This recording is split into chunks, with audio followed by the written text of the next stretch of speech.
Bonjour. Alors ça y est, je vous ai fait la petite vidéo pour regarder comment activer ce fameux régulateur. Je vous ai fait une petite vidéo de l'ODB11, voir à quoi ça ressemblait quand on le reçoit d'Amazon.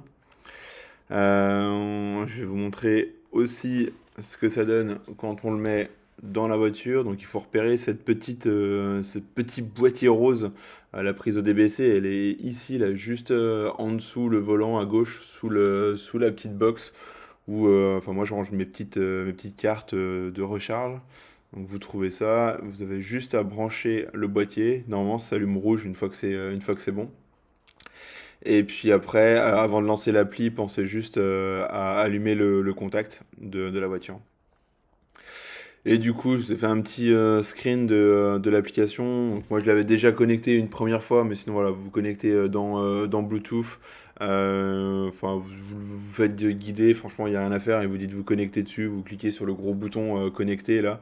Il vous dit quel ODB choisir. Vous faites, de toute façon, en toute logique, il n'y en a qu'un seul. Je vous passe un petit peu les étapes, mais ça prend un petit peu de temps pour scanner la voiture. Une fois que c'est ça, dans mon véhicule, vous allez récupérer pas mal d'infos. Moi, ce que je vous conseille de faire, c'est quand même de faire une sauvegarde avant. Sinon, dans les apps, vous allez trouver un peu toutes les apps qui sont possibles, mais c'est pas forcément ce qui va nous intéresser. Nous, ce qui va nous intéresser, c'est d'aller faire la partie codage. Mais vraiment, faites une sauvegarde avant, ce sera quand même plus intéressant.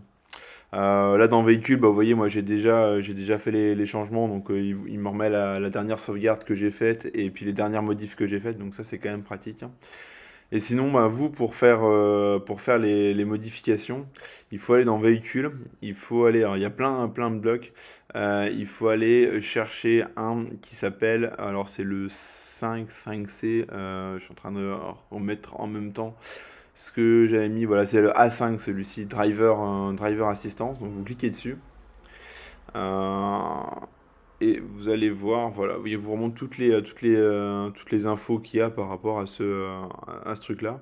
Et puis après, vous allez pouvoir en fait simplement écrire. Donc en fait, c'est toute une liste déroulante avec toutes les options de ce truc-là A5.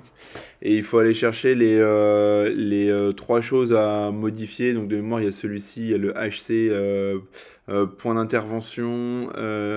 Et en fait, bah, c'est plutôt simple, hein. Il faut juste aller changer la valeur avec la petite liste à puces, donc pour les trois. Je vous referai, je pense, une vidéo parce que quand j'ai enregistré, j'avais plus les détails. Et après, vous n'avez plus qu'à faire glisser pour écrire et c'est terminé.